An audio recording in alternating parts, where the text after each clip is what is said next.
Hello everyone, कैसे हो आप सब। तो आज की वीडियो में हम सीखेंगे half collar cutting and stitching.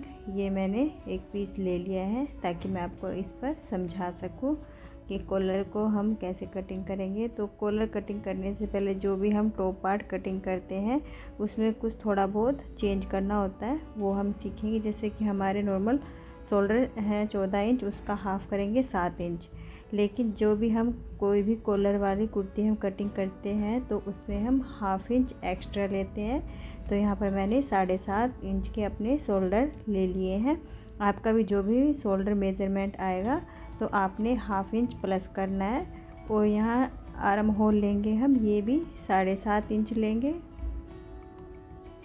इस पर भी हम निशान लगा लेते हैं। इसको सीधा कर लेंगे।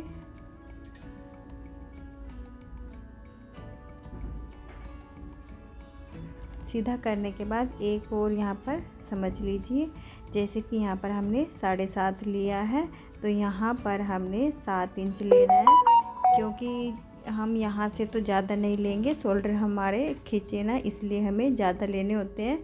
तो इसलिए हम ऐसे 7 इंच नीचे लगाएंगे निशान और यहाँ 7.5 पर इसको हम मिला देंगे। ये सभी साइज़ में आपने ऐसा ही करना है। और यहाँ से हमने डाउन करना है 1 इंच। यहाँ से हम लेंगे नेक की साइड से 2.5 इंच ले लेंगे। यहाँ से हमने निशान लगाकर इसको तिरछा मिला लेना है 1 इंच पर। यहाँ इसको ऐसे मिला लेंगे हम। ये ऊपर से कटिंग हो जाएगा। यहाँ तक आपको समझ में आ गया होगा। यहाँ से हम अपने जो चेस्ट साइज़ है उसका चौथा हिस्सा ले लेंगे। मेरा 9 इंच आया तो मैं 9 इंच पर यहाँ पर निशान लगा लेती हूँ। यहाँ पर हम 14 इंच पर अपनी कमर का निशान ले। नीचे तो बिल्कुल जैसे सेम आप नॉर्मल कटिंग करते हैं कुर्ती वैसे ही कटिंग करेंगे। कोई भी टॉप पार्ट आप कटिंग करोगे नीचे से वो सेम रहेगा, ऊपर से ही हमारा थोड़ा बहुत चेंज होता है, वो मैंने आपको बता दिया है।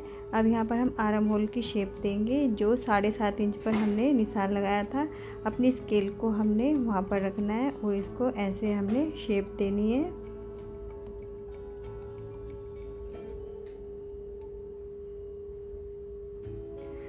ये हमारे बैक पार्ट के हैं शेप जो दिए हमने। अब हम अपने फ्रंट की देंगे। यहाँ पर इसका हमने हाफ़ कर लेना है आर्म होल का। हाफ़ करने के बाद अंदर की साइड हमने 1.25 इंच पर एक निशान लगाना है और इसको हमने तिरछे में ऐसे मिला देना है। ये हमारे फ्रंट आर्म होल की छटाई हो जाएगी। यहाँ पर इसके भी हम निशान ले लेते हैं। आप चाहो तो इसको हाथ से भी शेप दे सकते हो। ये बिगिनर्स के लिए स्केल बहुत सही रहेगी। अगर बिगिनर्स को ऐसे गोलाई देने में दिक्कत आती है तो आपके पास ये वाली स्केल होगी तो आप इजीली शेप दे सकते हो। सबसे पहले हम बैक पार्ट की कटिंग करेंगे, फ्रंट की अभी नहीं करेंगे। निशान हमने बैक और फ्रंट दोनों का लगा लिया है। यहाँ पर छोटा सा कट लगा देते हैं हम। अब हम अपने फ्रंट पार्ट को बैक पर रखेंगे। ऊपर से ये बैक पार्ट जब हम कटिंग करते हैं तो आपने ध्यान रखना है 1 इंच हम इसको बढ़ाकर ही कटिंग करते हैं। वो मैं भी आपको बताऊंगी कि हम 1 इंच क्यों बढ़ाकर कटिंग करेंगे। तो सबसे पहले हमने 1 इंच का ऊपर निशान लगाकर इसको सीधा कर लेंगे और अपने फ्रंट पार्ट को इस पर रख लेंगे। ये जो हमने 1 इंच डाउन गए थे इसकी भी हम यहाँ पर कटिंग कर लेते हैं। अब यहाँ पर मैं दिखाती हूँ कि हम क्यों लेते हैं। हम यहाँ पर आर्म होल चेक करेंगे। मेरा यहाँ पर 18 इंच आर्म होल है तो यहाँ पर हमने जो सिलाई मार्जिन है वो हाफ इंच आ जाएगा। तो 9.5 इंच का हमारा फ्रंट का आर्म होल आ गया है। और बैक का भी हम ऐसे ही सिलाई मार्जिन को छोड़ते हुए ऐसे मापेंगे। तो ये देखिए 9.5 हमारा यहाँ पर आया है। तो यहाँ से यहाँ की हम दूरी माप लेंगे कितनी है। तो 1 इंच आई है तो 1 इंच हम सभी जगह ऐसे हम निशान लगा लेंगे। निशान लगाने के बाद हम इसकी कटिंग कर लेते हैं।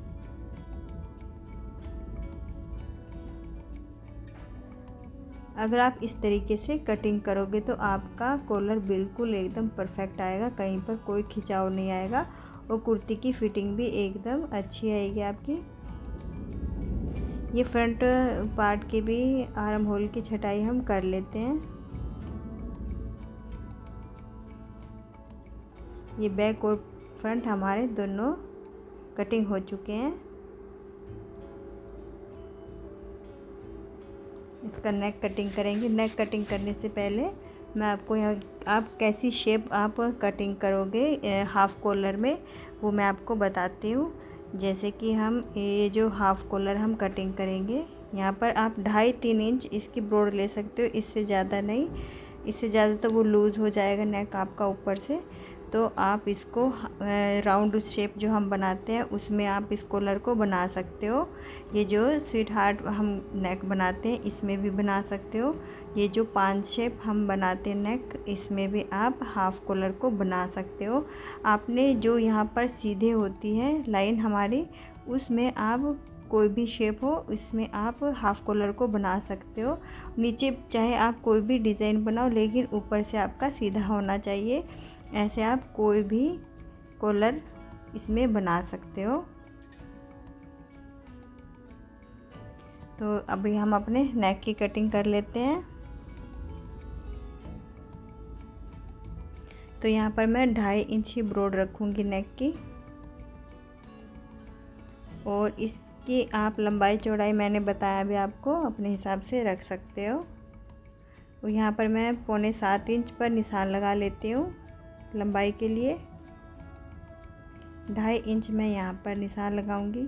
आपको लग रहा होगा नीचे से कि कम हो गया, लेकिन जब इसकी हम शेप देंगे तो यहाँ से ऑटोमेटिक ही हमारी बुकरम बढ़ जाती है। अभी आपको मैं दिखाऊंगी कि कैसे। तो यहाँ पर जैसे कि इसका हाफ़ कर लेंगे हम पहले, तो 3.25 इंच पर हम एक निशान लगा लेते हैं। यहाँ से हम नेक की शेप देंगे। ये देखिए यहाँ पर बढ़ गई यहाँ पर। तो यहाँ से मैं थोड़ा सा और इसको बढ़ा देती हूँ नेक को। ये डिज़ाइन मैंने थोड़ा और आगे की साइड कर लिया है। यहाँ से हम इसको ऐसे शेप दे देंगे। जितना मार्जिन ऊपर की साइड है इतने हम नीचे रखेंगे। ये एक्स्ट्रा है, इस पे हमने कुछ नहीं करना है। कटिंग हमारी नीचे से ही होगी।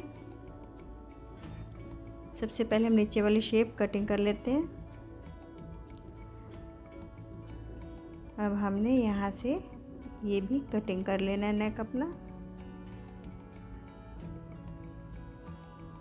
अगर आपको वीडियो में कुछ भी पूछना हो आप कमेंट करके पूछ सकते हो। यहाँ पर हम 2.5 इंच बैक नेक पर भी कटिंग कर लेते हैं। 1 इंच का हम इसकी लंबाई रखेंगे और 2.5 इंच हमने चौड़ाई रखकर इसकी शेप देनी है। आप कोई भी कॉलर वाला कटिंग करोगे नेक तो बैक पार्ट में तो आपने ऐसे ही कटिंग करना है। तो ये हमने नेक तैयार कर लिया जैसे नॉर्मल हम अपने सभी नेक तैयार करते हैं। इसको भी पिन अप कर लिया मैंने और इसकी हम सिलाई लगा लेंगे। बिल्कुल बुकरम के साथ साथ सिलाई भी हमने लगा ली है। अब हमने 1/4 इंच रखते हुए पूरे फैब्रिक को कटिंग कर लेना है और छोटे छोटे कट हम पूरे नेक पर लगा लेंगे ताकि इसको फोल्ड करने में कोई दिक्कत ना हो। ऐसे हम इसको फोल्ड कर कर ऊपर से सिलाई लगा लेंगे, कच्ची सिलाई, बाद में तुरपाई कर लेंगे हम इस पर। अब इसको हम अपने बैक पार्ट पर रखेंगे और शोल्डर स्टिच कर लेंगे। ये डबल सिलाई मैं लगा लूँगी शोल्डर पर।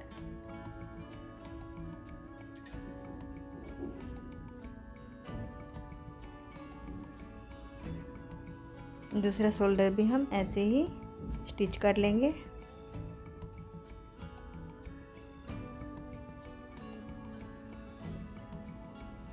ये देखिए दोनों हमारे शोल्डर तैयार हो गए। अब हम अपना कॉलर कटिंग करेंगे। आप चाहो तो आपके पास ये जो पैंट में हम पट्टी लगाते हैं अपनी बेल्ट वो वाली हो तो उस पर आप भी कटिंग कर सकते हो, लेकिन मैं ये मेरे पास है बुकरम है तो बुकरम पर हम कटिंग करेंगे। इसका मेज़रमेंट होता है 11 इंच, 12 इंच और 13 इंच का हम अपना कॉलर कटिंग करते हैं। अगर आपका साइज़ छोटा है तो आप 11 इंच पर कटिंग करोगे, नॉर्मल है तो 12 पे और हैवी साइज़ है तो 13 पर। इसके 2 तरीके होते हैं। अगर आपको ऐसे नहीं समझ में आया तो आप जैसे कि मैंने यहाँ पर 2 इंच एक्स्ट्रा निशान लगाकर यहाँ पर ले लिया है। आपने जहाँ तक कॉलर को दिखाना है वहाँ तक आप लेकर वो पूरे को ऐसे मेज़रमेंट कर सकते हो। मैंने फ्रंट में 2 इंच का ले लिया था, यहाँ पर मैंने 11 इंच ले लिया है इसकी लंबाई कॉलर की, और 1 इंच या पौना इंच आप इसकी चौड़ाई रख सकते हो और 1.25 इंच भी रख सकते हो। इससे ज़्यादा नहीं रखोगे, कम से कम आप पौना इंच रखोगे और ज़्यादा से ज़्यादा 1.25 इंच रखोगे। ज़्यादा चौड़ा रखोगे तो कॉलर अच्छा नहीं लगता और ज़्यादा छोटा भी रखोगे तब भी वो अच्छा नहीं लगेगा। ये हमने कटिंग कर लिया है। इसको डबल फोल्ड कर कर हम इसकी राउंड शेप देंगे हल्की सी ऊपर कॉर्नर से। ये देखिए यहाँ से हमने इसको शेप देनी है और यहाँ नीचे से हमने हल्की सी बस तिरछा ऐसे नीचे की साइड उतार देना है। ये 1/4 इंच से भी कम है, ऐसे हमने शेप देनी है इसकी। यहाँ से 2 इंच तक हमने तिरछे में कटिंग करना है।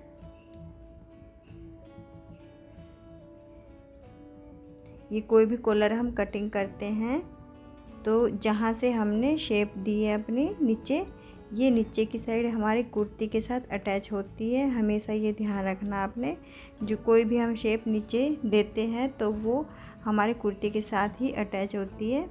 जहाँ पर हमने एरो का निशान लगाया है ये हमारी कुर्ती के साथ अटैच होगा ये वाला हिस्सा।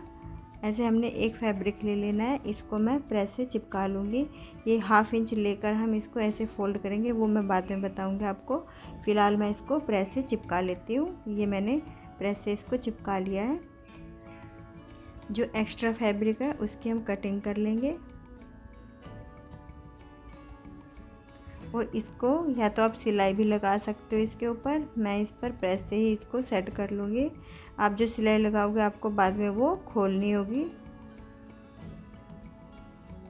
ये बिल्कुल फिनिशिंग के साथ आपने प्रेस लगानी है इसके ऊपर।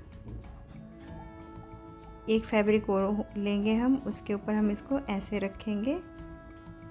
यहाँ से हमने सिलाई लगानी स्टार्ट करनी है और बिल्कुल बुकरम के साथ साथ पूरे में ऐसे ही सिलाई लगानी है।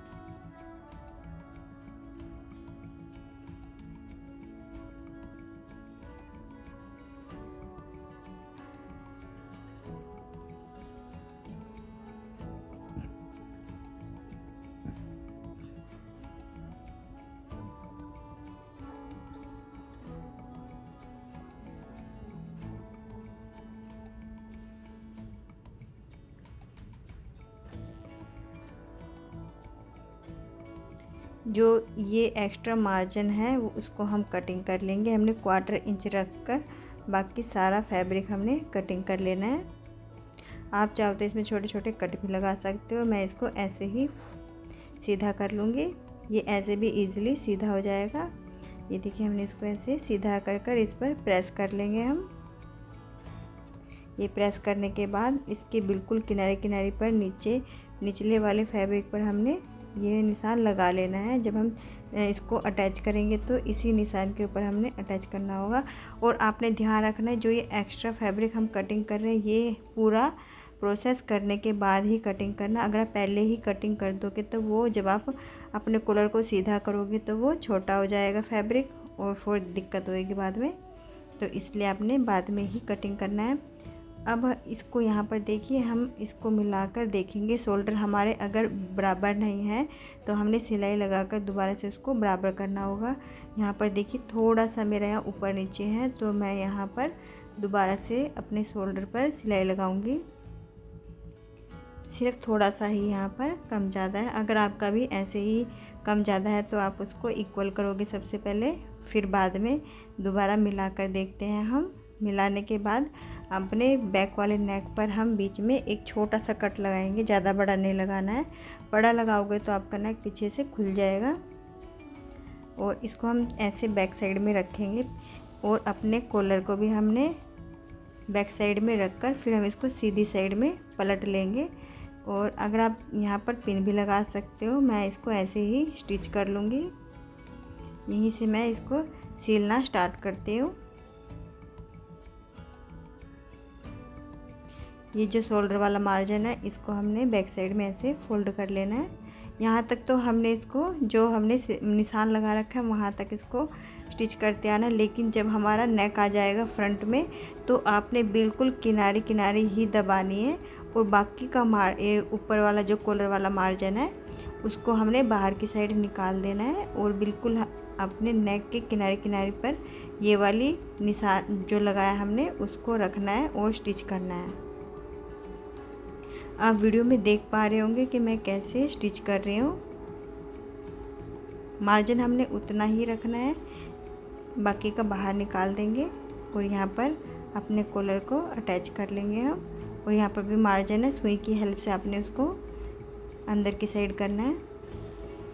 यहाँ पर हमने कॉलर अटैच कर लिया है। अब दूसरी साइड भी हम ऐसे ही अटैच कर लेंगे। मैं यहाँ पर दिखा देती हूँ एक बार आपको कि कितना हमने दबाया है। नेक को ज़्यादा नहीं दबाना है। और यहाँ पर मैं स्टिच करना स्टार्ट करती हूँ दूसरी साइड में भी। और यहाँ पर भी एक्स्ट्रा मार्जिन हम बाहर की साइड निकाल देंगे सिर्फ नेक तक। और बैक साइड में आते आते हमने पूरा ही ले लेना है। ये देखिए हमारा कॉलर लग गया है। अभी हम इसको पलटेंगे सीधी साइड और जितना भी मार्जिन है उसको हम अंदर की साइड कर लेंगे और फिनिशिंग के साथ इस पर सिलाई लगाएंगे। सिलाई लगानी हम स्टार्ट करते हैं। जितना मार्जिन है अंदर की साइड हम उसको करते जाएंगे और फिनिशिंग के साथ ये ऊपर वाली सिलाई हमने लगानी है। ना तो हमने कॉलर को खींचना है बिल्कुल भी, ना तो ऊपर वाले कपड़े को और ना ही नीचे वाले फैब्रिक को हमने खींचना है। ये खुद से ही सेट हो जाएगा जब इस पर सिलाई लगेगी। तो ये जो मार्जिन है फैब्रिक है एक्स्ट्रा उसको हम अंदर की साइड कर कर सिलाई लगा लेंगे। और इसको मैं ऊपर की साइड भी सिलाई लगा लूँगी। इसको ऐसे घुमाएंगे और यहाँ ऊपर भी किनारे किनारे पर हमने सिलाई लगानी है। ये सिलाई जब आप लगाओगे तो आपने फिनिशिंग का ध्यान रखना है, बिल्कुल एकदम अच्छे से आपने ये सिलाई लगानी है।